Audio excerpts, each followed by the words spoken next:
जो लोग सीमा हैदर का विरोध कर रहे हैं, मेरे को समझ में नहीं आ रहा विरोध क्यों कर रहे हैं। सीमा हैदर को देखो, वो जो है हिंदुस्तान जिंदाबाद, भारत माता की जय, सनातनी, एक प्रकार से सनातन का वो नाम अपना रोशन कर रही है कि सनातन धर्म में आके महिलाओं का कितना सम्मान है। बिल्कुल, वो एक प्रकार से एक आइडियल महिला के रूप में आ रही है। सर सीमा हैदर को भारत में आए 2.5 साल से ऊपर का समय हो चुका है, अब नागरिकता अभी तक मिली नहीं है, पर लोग कह रहे हैं कि अब 2.5 साल हो गया, सनातन धर्म को उसने माना है तो अब नागरिकता दे देनी चाहिए। आपका क्या मत है इस विषय में?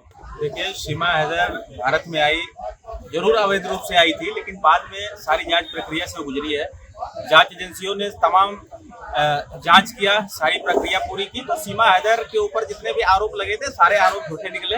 सीमा हैदर पाकिस्तान में प्रताड़ित थी, वहाँ महिलाओं के साथ अत्याचार किया जाता है, तो उसने भारत में देखा कि भारत में महिलाओं का कितना सम्मान है, क्या विकल्प है, तो उसने भारत को चुना। तो वो ऐसे पाकिस्तान से भारत सीधे तो आ नहीं सकती थी, क्योंकि उसको तमाम वीजा प्रोसेस में तमाम प्रक्रिया को बताना पड़ता, तो वो पाकिस्तान के जो आतंकी लोग हैं वो कैसे इसको यहाँ पे आने देते। तो उसने रास्ता जो है नेपाल और दुबई का चुना। तो सीमा हैदर जो यहाँ पे आई, बाकी आप सीमा हैदर के अंदर देखो, बहुत से लेडीज यहाँ पे हैं, पाकिस्तान में शादी करके भारत में रह रही हैं और पाकिस्तान जिंदाबाद के नारे लगा रही है। सीमा हैदर को देखो, वो जो है हिंदुस्तान जिंदाबाद, भारत माता की जय, सनातनी, एक प्रकार से सनातन का वो नाम अपना रोशन कर रही है कि सनातन धर्म में आके महिलाओं का कितना सम्मान है। बिल्कुल, वो एक प्रकार से एक आइडियल महिला के रूप में आ रही है। जो लोग सीमा हैदर का विरोध कर रहे हैं, मेरे को समझ में नहीं आ रहा विरोध क्यों कर रहे हैं। अगर वो पूरे तरीके से अगर भारतीय संस्कृति को अडॉप्ट कर रही है, वो ये कह रही है कि सारी जो हमारी जितनी भी चीजें हैं, सम्मानजनक चीजें हैं, उसको वो फॉलो कर रही है, तो सीमा हैदर क्यों नहीं एक हिंदू,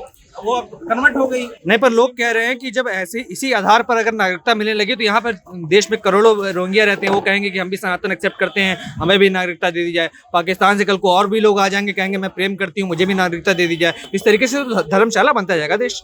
देखिए, मैं कह रहा हूँ, हाँ, अगर वो हिंदू धर्म स्वीकार करें, जो रोहिंग्या महिलाएं हैं हिंदू धर्म स्वीकार करें, हिंदू पुरुषों से शादी करें, सनातन में आए स्वीकार करें पूरी तरीके से, जैसे सीमा हैदर ने किया, तो क्यों नहीं उनका स्वागत है। तो वो आप यहाँ पे अपना वो मजहब लेके आप यहाँ पे नहीं रह सकते। वो जो यहाँ पे भारतीय नागरिक एक हिंदू लड़के से शादी की थी, इसलिए उसको वो किया गया।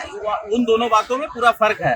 आप जो रोहिंग्या बांग्लादेशी की बात कर रहे हो, वो लोग यहाँ पे पूरे तरीके से देश में जो है अवैध गतिविधियों करते हैं। जितनी भी अवैध गतिविधियां चलती हैं, इसमें गांजा, चरस, अफीम, सारे में वो शामिल रहते हैं। आप देखो, झुग्गियां, अवैध झुग्गियां बना के यहाँ पे रहते हैं। सीमा हैदर कोई ऐसा काम नहीं किया है जिससे देश की सुरक्षा, अखंडता पे कोई खतरा हो। तो मैं सीमा हैदर का सपोर्ट करता हूँ। लोगों से कहूंगा कि आप उसको सपोर्ट करो, क्योंकि ये 2-2.5 सालों में ऐसा कुछ नहीं दिखा कि जिससे ये कहा जा सके कि सीमा हैदर कोई देशद्रोही है या फिर कुछ है। और सीमा हैदर जब प्रेगनेंसी से गुजर रही थी तो कई लोगों ने आरोप लगाया कि सचिन, जिसको अपना पति बताती है, कहीं ना कहीं उसके गैर संबंध वकील साहब जो एपी सिंह है, जिसको वो कथित तौर पर भाई कहती है, उनके साथ भी कुछ गैर संबंध है, बेटा सचिन का हो ही नहीं सकता। नहीं, वकील साहब, देखिए, वकील साहब बड़े संवेदनशील वकील हैं। अगर आदमी हमेशा देश के साथ खड़े होते हैं, चाहे ऑपरेशन सिंदूर हो, चाहे कुछ भी हो।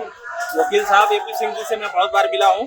देखिए, रही बात जैसे कुछ केसों में आप अपवाद है, जैसे आप देखो निर्भया गैंग रेप केस था, लेकिन वकील का कर्तव्य होता है, जब एक अपराधी को भी वकील ना मिल रहा हो तो उसका सपोर्ट कोई ना कोई वकील तो उसके लिए खड़ा ही होता है। तो आप देखो, एपी सिंह जी तमाम हर मुद्दे पे भारत सरकार के साथ खड़े होते हैं, भारत के साथ खड़े होते हैं। ये सब निराधार आरोप है उनके ऊपर। तो मतलब नागरिकता की मांग करते हैं आप सीमा के लिए? एकदम मांग करते हैं। सीमा हैदर नागरिक हो ही गई, जब भारतीय पुरुष से शादी कर ली तो नागरिक हो गई, अपने आप ही नागरिक हो गई।